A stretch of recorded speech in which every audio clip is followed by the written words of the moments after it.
Right now, as you're listening to this, I want you to just imagine walking into a crowded room. Oh, the classic nightmare scenario for a lot of people. Right, exactly. Like maybe it's a high-stakes networking event or, maybe it's your partner's family reunion or even just the break room at your office. Yeah, just an everyday situation. You step through the door and you haven't spoken a single syllable. You haven't even, cleared your throat. Yeah. But in the exact time it takes you to blink, the people in that room have already processed up to 10,000 units of information about you. 10,000. It's wild to even think about. It really is. Yeah. 10,000. Your body has just screamed a full, unedited autobiography, and you haven't even said hello yet. It is terrifying, honestly, but also fascinating all at once because we are so conditioned to think that communication begins the exact second, the first vowel leaves our lips. Right, like we think it's a transcript. Exactly. We treat human connection like words on a page, just neat little lines of text. But the biological reality is that you are broadcasting this silent, deafening symphony of data before you even realize you've arrived. And that is exactly where we are starting today. Welcome back to our Reading Between the Lines series, everyone. Glad to be here. This is our second deep dive exploring Leil Lowndes' absolutely fascinating book, How to Talk to Anyone. In our first overview, we looked at the broad strokes. The big picture, yeah. But today, our mission is to zoom way, way in on a profound and singular idea from the very opening section of the book.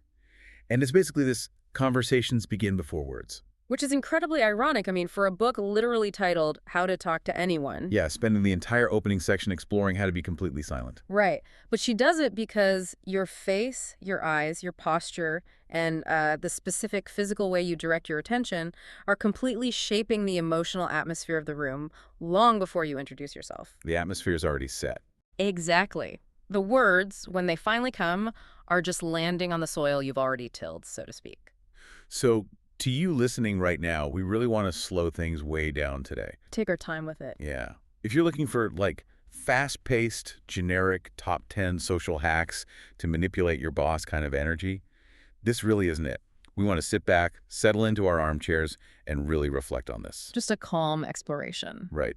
What does it actually mean to visibly, calmly, and attentively arrive in the presence of another human being? It is such a beautiful framework. Because when you start to understand the sheer volume of data being processed in that first look, you realize that nonverbal introductions aren't just polite suggestions. They aren't just etiquette. No, not at all. They are the literal physiological foundation of all human chemistry. Let's dig into that sheer scale for a second. 10,000 units of information a second.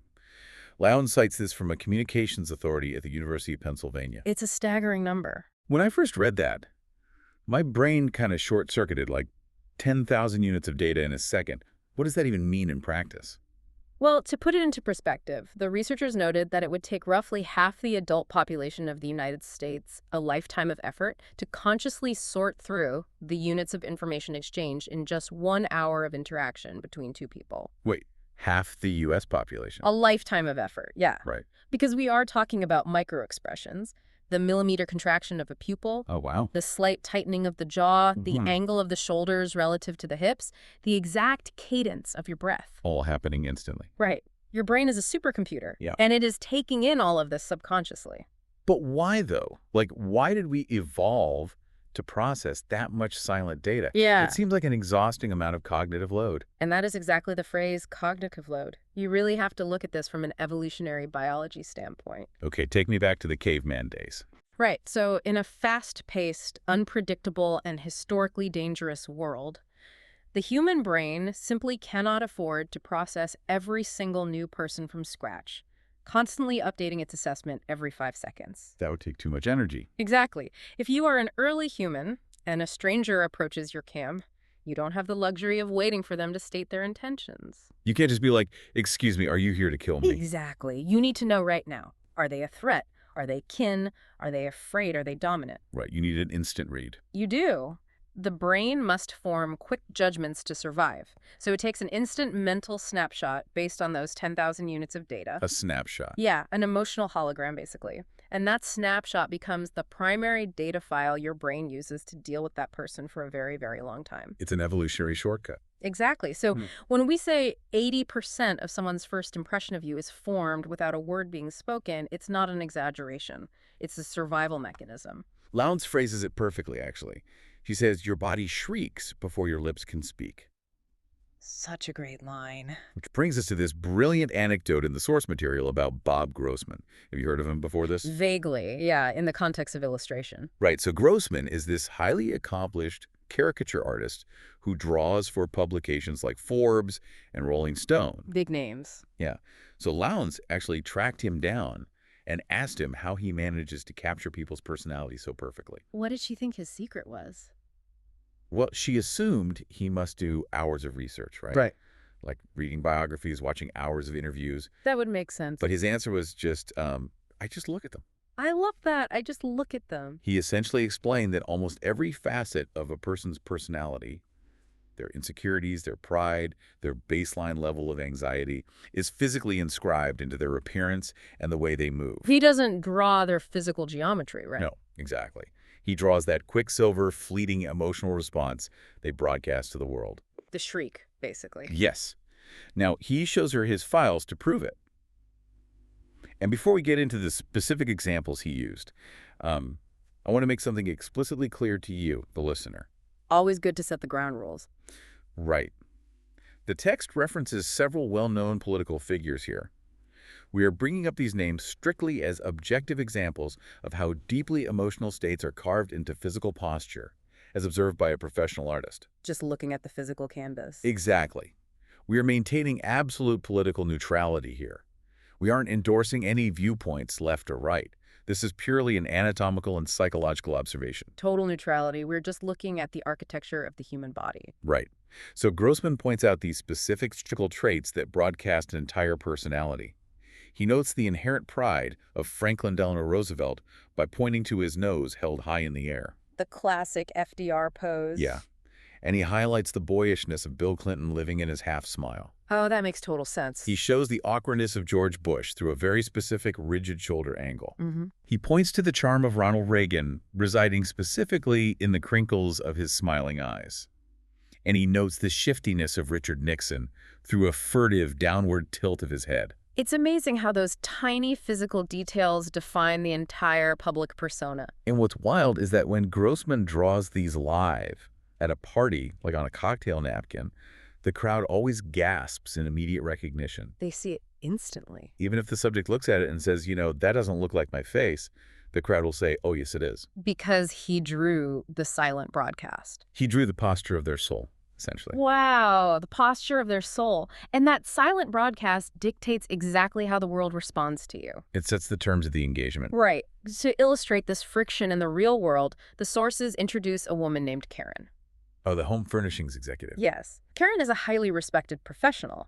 At her own industry events, she is a very important person. She walks in, people jockey for position to talk to her. She commands the room. Absolutely. Yeah. But then Karen goes to her husband's functions. And he's in a different industry, right? Yeah, her husband is a big name in the communications field, and suddenly, at his parties, Karen complains to Lowndes that she feels like a nobody. She feels invisible. Completely invisible. She feels the same way when she goes to her kids' school functions.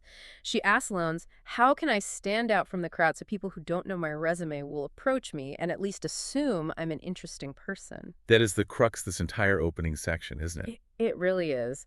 The goal of understanding the silent communication isn't to become loud. Right. You don't need a bullhorn. Exactly. It's not about being the most domineering, extroverted presence in the room. It's about learning how to look like a person of warmth, confidence, and internal gravity, regardless of whether you are in your own territory or a room full of strangers. Think about the last time you went to a party where you didn't know anyone, if you're listening right now. It's like walking onto a stage in a play. That's a great analogy. Before your character ever delivers their first line of dialogue, the audience has already reviewed you. They've judged you based on how you walked out from the wings. Yep. The costume, the walk. Do you shuffle out looking at the floorboards? Are your shoulders collapsed?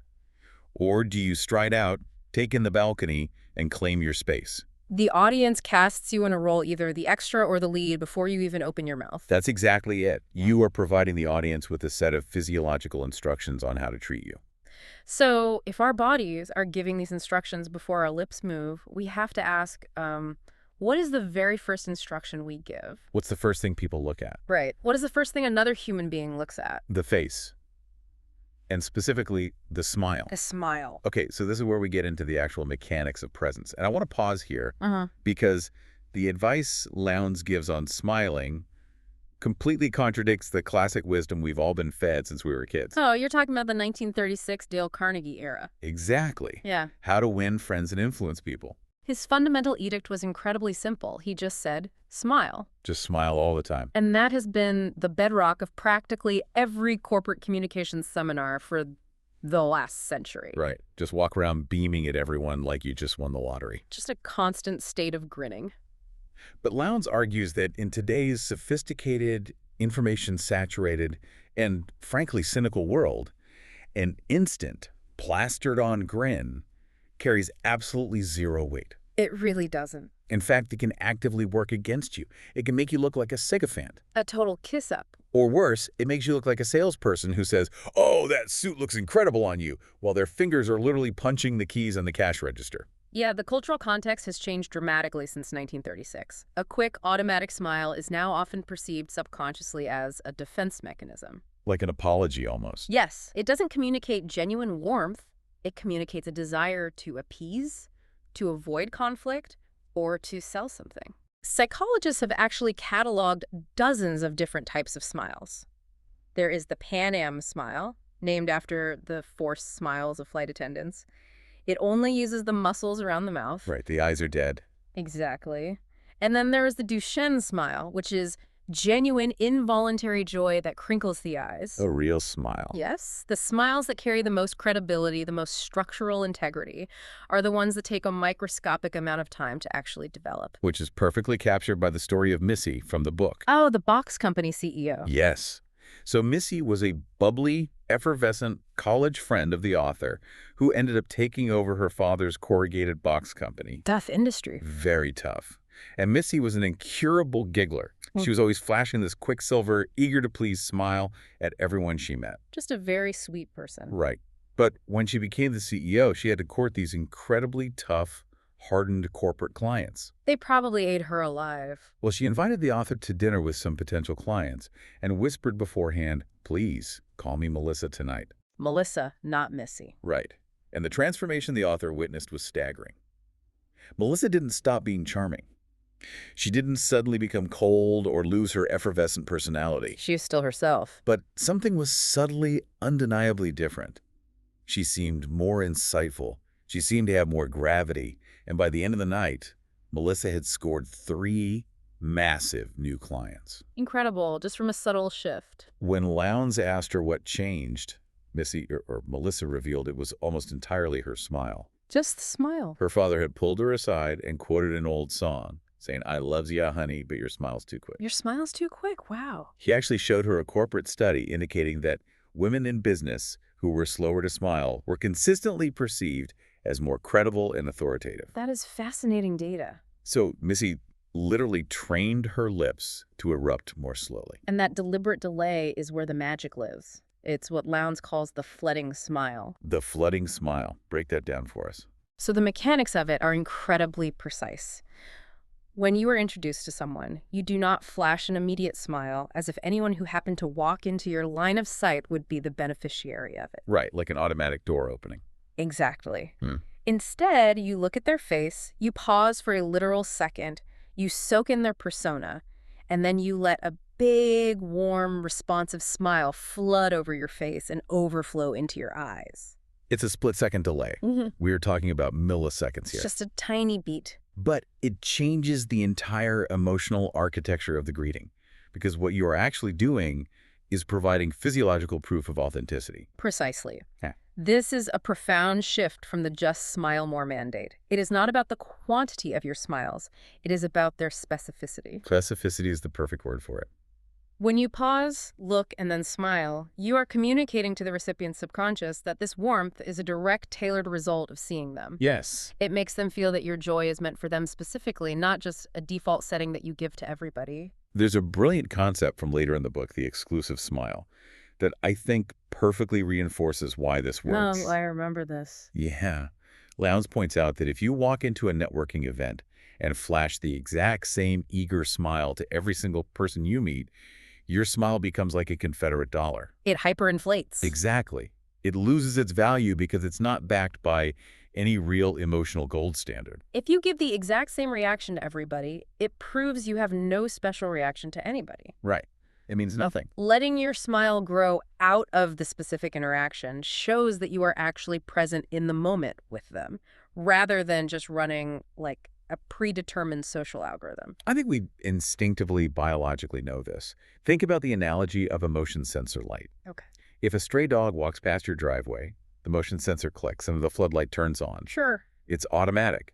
It's a reflex. It doesn't care who or what triggered it. It just reacts. Right, a bug could trigger it. Exactly. But imagine someone standing in the dark with a high-powered spotlight, actively searching the crowd, finding you, and deliberately clicking the light on because they want to see you clearly. Oh, I see where you're going. The motion sensor is a reflex. The spotlight is a choice. We all desperately want to be the choice. That is a phenomenal analogy. The flooding smile is the spotlight. It says, I see you, I process you, and I'm actively delighted by you. Yes. But, as the book points out, once you've established that warmth and recognition with the smile, you have a new problem. Which is? Warmth without focus just makes you look like an overly friendly golden retriever. Oh, right. Just happy to be there. Yeah. How do you signal that this warmth is paired with deep, unwavering attention? And that takes us from the mouth to the eyes. We're moving from a warm greeting to actual heavy-duty emotional presence. That's heavy-duty stuff. The concept here is called sticky eyes. Sticky eyes. The visualization for this is brilliant. Lowndes wants you to pretend your eyes are glued to your conversation partner's eyes with warm, sticky toffee. Oh. Yeah. You don't break eye contact even after they have finished speaking. And when you absolutely must look away to check your surroundings or, break the tension, you do it ever so slowly. Stretching the toffee. Right. Reluctantly stretching that gooey toffee until the tiny string finally breaks. Now, I have to admit, when I first read this, I was skeptical. It sounds a bit intense. It sounds almost overly intimate. Yeah. Like if I stare at someone like my eyes are glued to them, isn't that going to make them incredibly uncomfortable? It's a very valid concern.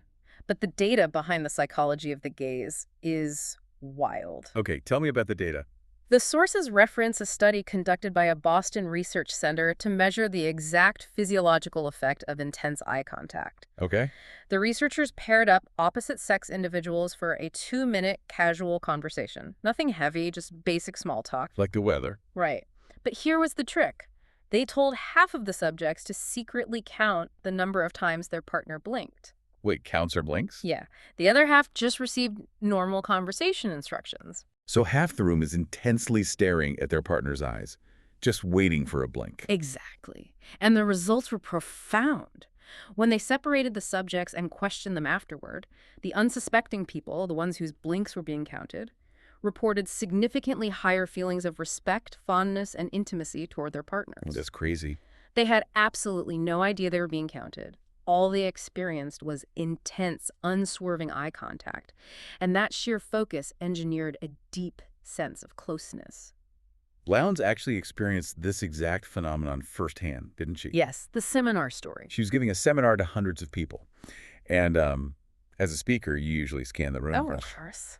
But there was one woman in the crowd who absolutely captivated Lowndes' attention. Why? Because this woman never, ever took her eyes off Lowndes' face. Just zeroed in. Even during the awkward silences, she stared hungrily. Lowndes felt so inspired, so profoundly respected by this concentration, that she actively sought the woman out after the talk to thank her. And the punchline to that story is incredible. It's so good. When Lowndes finally caught up with her and asked if she got a lot out of the seminar, the woman said, "Not really. I had difficulty understanding you because you were walking around facing different directions." The woman was hearing impaired. Yes. She wasn't captivated by the profound wisdom of the speech. She was just intensely struggling to read Lowndes' lips. It's so funny, but it completely proves the underlying psychological mechanism. The intent didn't matter. Right. The reason for the intense eye contact didn't matter at all to Lowndes' brain. The physiological effect of it was that Lowndes felt incredibly respected, valued, and connected to a total stranger. It tricked her brain. She ended up taking her out for coffee for an hour just to recap the seminar for her. That is the raw power of the gaze. But we do need to navigate the nuance you brought up earlier about it being too intense. Yeah, the creepiness factor. Lowndes is not giving us a mandate to just stare unblinkingly like an apex predator. Thank goodness. Sticky eyes isn't just about intimacy, it also communicates raw intelligence. Intelligence. How so? Well, abstract thinkers, people who can hold complex data in their heads without getting overwhelmed, can maintain eye contact even during conversational silences. Ah, I see. They don't get distracted. They don't peer around the room trying to find the next stimulus when the talking stops. So holding that gaze subtly signals to the other person, I am an intelligent, focused thinker who is fully capable of sitting in the silence with you. That is the core of it, right there. Yeah. The deeper lesson isn't make more eye contact. The deeper lesson is stop being absent. Exactly. Good eye contact is like dropping a heavy anchor in a stormy sea of distractions. You're telling the other person, I am anchored to you right now. I'm present. I'm not checking my Apple Watch. I'm not scanning the room over your shoulder to see if someone more important just walked in. I am right here. That anchor is crucial, especially when we look at the neurobiology of it. Let's hear the science. Intense eye contact actually triggers the release of a hormone called phenylethylamine in the brain. Yes. This is a stimulant-like substance in our nervous system associated with erotic excitement, increased heartbeat, and falling in love. Oh. So in romantic situations, prolonged eye contact is highly, highly effective. But the sources are very quick to point out the danger. The flip side. Right. If the recipient does not like you, or if they feel socially threatened by you, that same intense gaze forces a fight-or-flight response. It backfires completely. It can be perceived as obnoxious, hostile, or highly aggressive. Right, which explains the specific gender modifications Lowndes brings up. The men talking to men advice. Yeah, this isn't a blunt instrument, it's a precision tool. When men are talking to other men on day-to-day casual matters, she actually advises making the eyes slightly less sticky. Less sticky, okay. If a man stares too intensely at another man during a chat about the weather, the brain can misinterpret the phenylethylamine release as a visceral threat. Like a challenge. Exactly. Yeah. However, she notes that a slight increase over normal eye contact, literally just a fraction of a second longer before looking away, broadcasts deep comprehension and respect. Just a tiny bit extra. She tells this great story about her friend Sammy. Sammy was a salesman who unwittingly came across to everyone as arrogant and brusque. Not great for a salesman. Right. He would just blurt out his order to waiters without ever looking up from his menu. Lowndes pulled him aside, explained sticky eyes, and told him to try it. And what happened?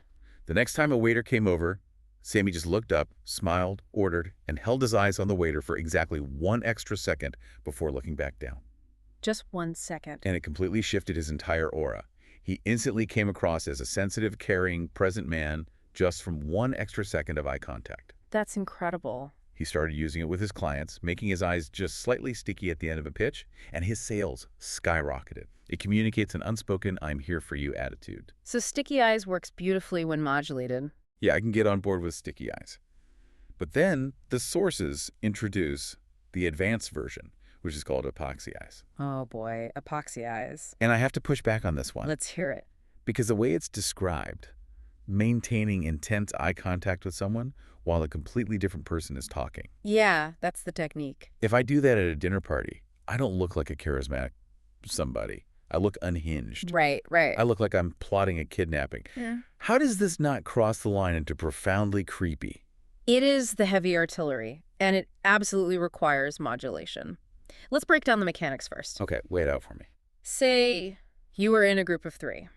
Person A is speaking, telling a story, but you keep your gaze fixed on person B, your target. So I'm ignoring the speaker. Basically, it does slightly disorient the target at first. They think, wait, why is this person looking at me instead of the speaker? Exactly what I would think. But what it does, psychologically, is create a profound sense of interest in their specific silent reactions.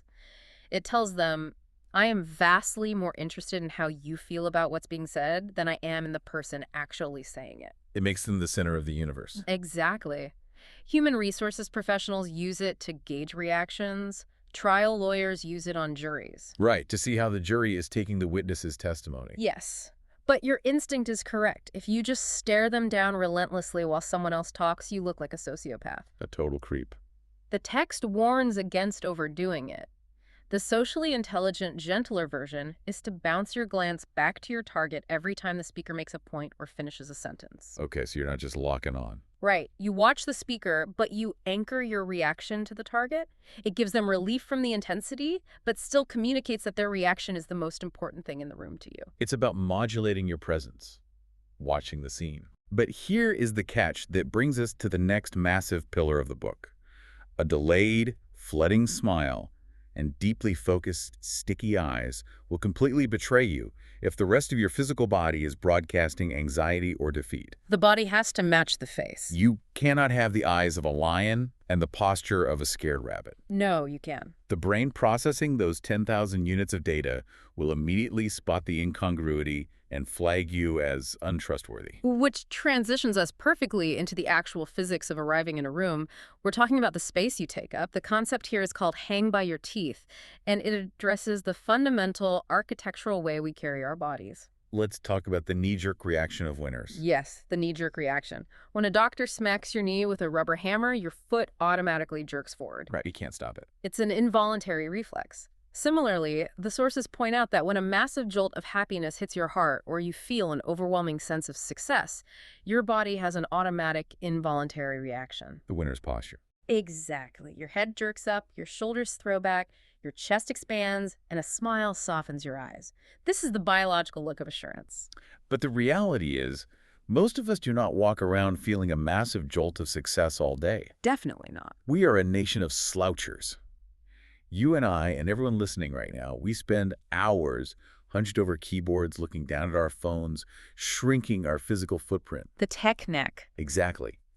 Trillions of teachers yelling stand up straight over the decades haven't fixed it. It is an epidemic of collapsed posture. So Lowndes doesn't just say stand up straight. Because that doesn't work. Right. She gives us this breathtaking, visceral imagery to neurologically rewire our posture. She talks about the first time she ever saw the great Leil Lowndes at the circus. The legendary troupe of high-wire acrobats. Right. She describes them racing into the center ring of the big top to perform a 7-person pyramid on a wire without a net. No net. Terrifying. And the way they took their bows, each acrobat perfectly aligned, head high, shoulders pulled back, standing so tall and light it seemed like their feet weren't even touching the sawdust. Wow. Every single muscle in their bodies defined pride, success, and the absolute joy of being alive. Because when you are walking on a high wire, perfect posture isn't just an aesthetic choice. It is literally a matter of life and death. If your center of gravity collapses, you fall. Exactly, you fall. And to capture that exact Lowndes energy, Lowndes offers this incredible visualization technique. Because iron jaw bit. Yes, she Yeah. wants you to imagine that hanging from the frame of every single door you walk through is a leather iron jaw bit, the kind circus acrobats use to hang from the trapeze. The ones they bite down on. Exactly. As you pass through the door, you imagine taking a bite on that grip that pulls your cheeks back into a smile, and it physically lifts you up. I love that visual. It stretches every muscle in your core into perfect alignment. Head high, shoulders back, torso out of hips, feet feeling weightless. It is brilliant because it uses environmental spatial anchors to build a habit. Spatial anchors. Yeah. She counted and realized she walked through roughly 60 doorways a day, just in her normal routine. Car doors, office doors, bathroom doors. 60 times. If you visualize that circus bit every single time you cross a threshold, habitual good posture moves from conscious effort to automatic reflex. You reset your physical state 60 times a day. It's like installing a physical reset button everywhere you go. Try it today if you're listening. The next time you walk into the kitchen, bite the imaginary leather bit. You immediately feel different. You really do. And it pairs directly with the defensive side of posture, which the book calls limit the fidget. Right. You've established the grand posture, but when communication really counts, you must squelch extraneous movement. No twitching. No twitching, wiggling, squirming, shifting your weight, or scratching. And above all else, you must keep your paws away from your face. Why the face specifically? Like, I get that shifting your weight makes you look nervous, but why is touching your face the cardinal sin of body language? This comes down to fascinating neurology, often called the Pinocchio effect. The Pinocchio effect. Yes. When a human being experiences anxiety, or when they are actively lying, cortisol and adrenaline spike. Okay, the stress hormones. Right. This causes blood pressure to rise, which actually causes the tiny microcapillaries in your nose and face to expand and physically itch. Wait, really? Your nose actually itches when you lie. It physically itches. So when people are anxious or fibbing, they involuntarily reach up to scratch their nose, rub their chin, or cover their mouth. That is wild. We have evolved to subconsciously recognize this. When you make hand motions near your face, you give the listener a biological gut feeling that you are deceiving them or that you are deeply insecure. That is mind-blowing. So fidgeting isn't just distracting. It actively broadcasts an apology for taking up space. It really does. It says, I'm nervous, I don't belong here, please don't look too closely at me. Whereas perfect, still posture broadcasts a quiet, undeniable right to be there. A right to exist in that space. You don't need to dominate the room or be the loudest voice to be a house, somebody, but you do need to fully arrive in it with stillness and openness. I love how Lowndes treats social interaction almost like tuning an instrument here. Not in a fake way, but recognizing that your body is the acoustic instrument of your message. The acoustic instrument, I like that. If you are slouching, fidgeting, and rubbing your neck, the instrument is out of tune. The music of your words will sound distorted. Okay, so let's synthesize this. Let's Yeah. put the puzzle pieces together. Let's do it. You are visualizing the doorway. You've aligned your body. You are standing tall. Your instrument is in tune. You have a genuine, delayed flooding smile. Your eyes are focused and sticky. You're ready? You are physically prepped. Now, what do you actually do with all that kinetic energy? How do you direct it toward another human being in a way that builds connection? This might be the most profound pivot in the entire book, literally and figuratively. We are moving to the concept of the big baby pivot. The big baby pivot. And it starts with a silent, universal, subconscious question that every single person asks the moment they meet someone new. Which is, well, how do you like me so far? Yes, like an insecure stand-up comic walking on stage, we all silently ask that question of the room. We watch to see how people physically react to our presence. Do they lean toward us? Do they recognize how special and interesting we are? Or do they angle their shoulders away? And we're incredibly biologically sensitive to the answer. The sources bring up a fascinating example from the legal world. The jury selection stuff. Yes, voir dire. Trial attorneys conducting jury selection are exquisitely aware of these instinctive body reactions. They literally bring jury consultants and legal assistants into the courtroom, whose sole job is to sit on the sidelines and take precise behavioral notes on every single fidget, every sigh, and every microscopic turn of the body from the potential jurors. Because the body does not lie. Right. The words a juror says might be perfectly neutral, but their torso tells the truth.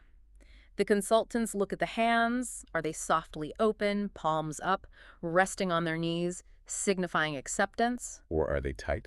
Or are they slightly fisted, knuckles out, arms crossed over the chest, signaling rejection and defense? How fully is the juror facing the attorney? There's a famous, incredible anecdote from the 1960s Chicago 7 trial about this. Oh, about the judge, right? Yes. The defense attorney, William Kunstler, actually made a formal legal objection on the record regarding the posture of Judge Julius Hoffman. Wait, he objected to the judge's posture? He did.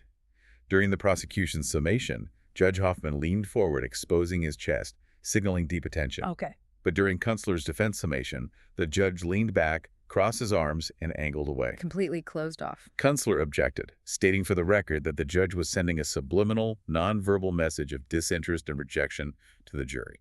Which sounds wild to object to, but psychologically it is 100% accurate. Totally accurate. And just like those lawyers deciding if they want you on their jury, everybody you meet at a party or in a boardroom makes a subconscious judgment about whether they want you in their lives, based heavily on your body language answer to their unspoken question. How do you like me so far? Exactly. And the absolute most powerful answer you can give to that question is, wow, I really like you. Which brings us to the actual physical execution of the big baby pivot. Right. The concept is that you give a new acquaintance a total body turn and your undivided beaming attention, acting exactly as you would if they were a tiny, adorable toddler who just crawled up to your feet. The story of Carla illustrates this beautifully. Remind me about Carla. Carly was an out-of-work copywriter who managed to get invited to this star-studded, high-end corporate party. Oh, right, the networking event. She was standing near the buffet with the author, casting these nervous, half-hearted smiles over her shoulder at the attractive corporate male beasts in the room. as the book calls them. But she wasn't facing them. No, she wouldn't fully turn her body toward them. She was trying to play it cool, trying not to look desperate or anxious. But structurally, she was broadcasting rejection. Right. She was closing off her body, protecting her torso. Exactly. But then a little 5-year-old boy named Willie, who was the hostess's son, came up and tugged on Carla's skirt. Little Willie? And what did Carla do? She didn't try to play it cool with a 5-year-old. She didn't give him a half smile over her shoulder. She gave him everything. A massive, genuine smile erupted on her face. She executed a total body turn, so her feet, hips, and chest squared up to him. She kneeled down, touched his elbow, and gave him her undivided, joyous attention. And the author, Leil Lowndes, watched this physical transformation and realized the magic. She pulled Carla aside and told her, the next man who smiles at you from across the room, I want you to give him that exact same big smile you gave Willie. Treat him like the toddler. Right. I want you to turn your entire body toward him just like you did then. Reach out, welcome him into the conversation. And did she do it? Carla, to her credit, did it. The next attractive executive wandered over. She flashed the delayed smile, turned her hips and shoulders fully toward him, exposing her center, and said, hello. Come join us. And I bet it worked. They immediately fell into this deeply animated, magnetic conversation. That is the birth of the big baby pivot. Pivoting 100% toward a new person shouts, I think you are very, very special. It's all about the torso. Psychologically, when you square your shoulders and hips to someone, you are exposing your torso, your vital organs. You are subconsciously signaling ultimate vulnerability and trust. That is so deep. I think this is one of the most profoundly humane ideas in the opening section of the book.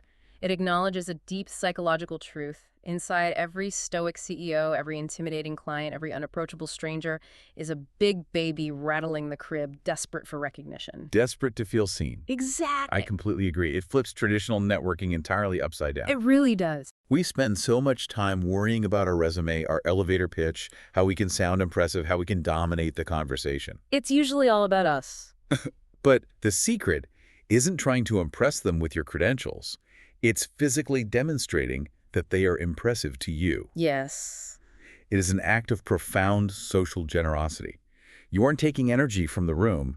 You are giving them the gift of feeling fascinating. It is social generosity. By fully turning your body, opening your posture, and fixing your eyes, you are satisfying their deepest subconscious need before a single word of small talk is ever exchanged. You're setting the stage. You are setting an emotional stage of total acceptance. But of course, as we unpack all of this, all of these highly deliberate movements, Here is the catch. training yourself to delay a smile, mentally counting blanks to maintain sticky eyes, visualizing a leather bit in a door frame to pull your chest up, consciously choreographing a pivot to mimic your reaction to a toddler. It's a lot. It inevitably leads us to a massive philosophical crossroads. And I think we really need to dig into this because it's the elephant in the room. The question of authenticity versus performance. Exactly. I can hear you, the listener, thinking right now, wait a minute. If I am consciously controlling my smile, regulating my gaze, and choreographing my posture, doesn't that make me inherently fake? It's a fair question. Where is the line between having high emotional awareness and just engaging in sociopathic social manipulation? Can a behavior that is so highly practiced, so mechanical, ever truly become natural? It is the most critical question you can ask of any book that teaches social dynamics. And to answer it, we need to look at two concepts from the sources, Hans's horse sense, and watch the scene before you make the scene. Let's start with Hans, because I love this story. Clever Hans was a famous horse in the early 1900s that was genuinely believed by scientists to be capable of counting, adding, and performing complex algebra. Math-doing horse. They would write an equation on a chalkboard, and Hans would tap his hoof the exact number of times to produce the answer. Unbelievable. But the reality was even more fascinating than a math-doing horse. Hans wasn't doing math at all. What is he doing? He was incredibly, almost supernaturally adept at reading the subtle, involuntary body language of his human audience. Reading the crowd. Yes. When he started tapping, the audience would tense up with anticipation. The moment he tapped his hoof to the correct number, the audience would involuntarily relax. Their breathing would change, their posture would drop a millimeter, and Hans would sense that release of tension and stop tapping. Wow. He counted by reading the silent channel. So Lowndes uses this to introduce the concept of getting on a dual track while talking. A dual track. You are expressing yourself, you're speaking your words, Yeah. but you are keeping a keen, hyper-aware eye on how your listener is physically reacting to what you are saying. Like the horse. You read their micro-expressions and you adjust your approach accordingly. And then the next concept takes that awareness into the realm of intentional mental rehearsal. Watch the scene before you make the scene. The mental prep. Before you walk into a room, you visualize yourself as a super somebody. You vividly see yourself walking with hang by your teeth posture, smiling the flooding smile, making sticky eyes. Really mapping it out. She compares it to Cape Kennedy aiming a spacecraft for the moon. A tiny trajectory error at the very beginning, while the craft is still on the ground, means missing the moon by hundreds of thousands of miles. A huge miss. A tiny body language blooper at the outset of a relationship means you might never make a hit with that person. Okay, so back to the critique. Yeah. Visualizing yourself as a super somebody, rehearsing your smiles, Yeah. getting on a dual track to read micro-expressions like a horse reading a crowd, it really does sound manipulative. It sounds exhausting. If it requires a highly nuanced answer. Are these techniques hacks? Yes, absolutely, but only if the intent behind them is entirely selfish. The intent is the key. If you are using this as a Machiavellian checklist of tricks just to extract money, favors, or status from people without caring about them at all, then yes, it becomes shallow, manipulative, and ultimately deeply exhausting to maintain. Because you're acting. Because your words and your body will eventually misalign, and the 10,000-unit supercomputer in their brain will flag you as a fraud. Goes back to the Confederate dollar smile. It has no backing. Precisely. However, if these techniques are used as a framework to overcome your own social anxiety, to pull yourself out of your own neurotic self-absorption, and to become actively, generously present with the people around you, they are deeply meaningful. I think about it like learning to play the guitar. Oh, that's a great way to look at it. Let's say you want to learn to play. At first, it is pure performance and awkward mechanics. You are painfully aware of where your fingers go. Right, your hands cramp up. Your brain is sweating, saying, okay, index finger on the third string, press down hard until it hurts, middle finger here, strum these 4 strings. It feels entirely unnatural. It feels manufactured. In psychology, that is called moving from conscious incompetence to conscious competence. It takes immense effort. Right. But you keep doing it. You practice the awkward chords. And eventually, the muscle memory sets in. You stop thinking about your fingers. It just flows. The instrument becomes a natural extension of your soul. You can just close your eyes and play the music you feel. Exactly. The social behaviors Leil Lowndes is teaching here are the scales and chords. Delaying the smile, opening your posture, making the pivot. These feel mechanical at first because you are actively retraining a lifetime of bad habits. You have to unlearn before you can learn. You are deliberately unlearning the slouching, the nervous fidgeting, the darting eyes that actually mask your true warmth. That is exactly the point. We have this false belief that true authenticity must always be spontaneous. But it doesn't have to be. No, because sometimes our spontaneous reactions are just defense mechanisms born of anxiety, fatigue, or shyness. Sometimes true authenticity requires the intentional removal of those bad habits so that the real, warm, engaged version of you can actually shine through the noise. So it becomes natural over time. The behavior becomes natural because the intent behind it is pure. You want to connect. So the line between manipulation and emotional awareness is entirely defined by intent. Are you pivoting your torso toward them to make them buy a timeshare? Or are you pivoting toward them because you want them to feel valued and safe in a room full of intimidating strangers? And when you master these physical mechanics with that good intent, you create an environment where the actual talking, when the first syllable finally happens, lands on incredibly fertile ground. Which perfectly synthesizes everything we've talked about today. Just brings it all together. Lowndes begins her seminal book on talking to anyone with 10 techniques on how to be completely silent. The great irony. She does this because words land completely differently depending on the emotional atmosphere that was created before them. It all comes back to the 10,000 units of information a second, the mental snapshot, the cognitive load. The foundation. If you've established through your Yolanda posture, your sticky eyes, and your flooding smile that you are confident, present, and genuinely interested in the other person, your subsequent words are given the ultimate benefit of the doubt. People want to hear what you have to say. Your awkward small talk feels charming. Your basic questions feel deeply insightful. But if you've arrived looking closed off, anxious, fidgety, or dismissive, even the most brilliant witty opening line will fall completely flat. The brain has already decided who you are. The physical foundation has to be there.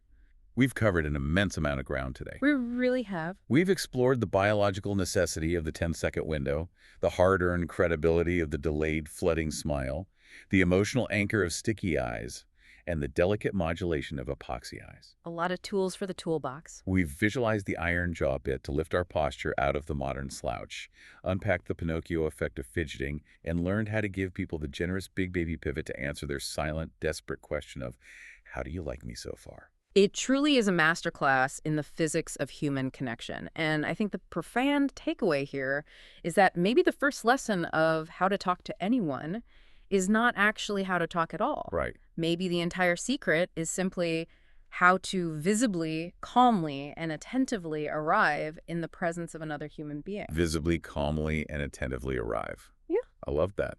Now, having set this incredible silent stage, the pressure is officially on. Now you actually have to say something. Exactly. What happens when the silence finally breaks? In our next deep dive, we are going to transition from this silent, nonverbal world into the spoken word. Moving into the dialogue. We will explore the actual mechanics of small talk, how to introduce yourself without sounding like a walking resume, and what happens when language finally enters the room. You definitely won't want to miss it. It's where the rubber meets the road. I can't wait. But until then, we want to leave you with a final thought to ponder as you go about your day. It circles back to a powerful image from the very preface of the book. Something to think about. The next time you walk through a door to meet someone, whether it's walking into your boss's office for a performance review, meeting a first date, or just walking into the kitchen to see your spouse, ask yourself, are you entering the room thinking, well, here I am? Or are you entering the room thinking, ah, there you are? A massive difference. Experiment with that shift in presence today. See what happens before the words begin.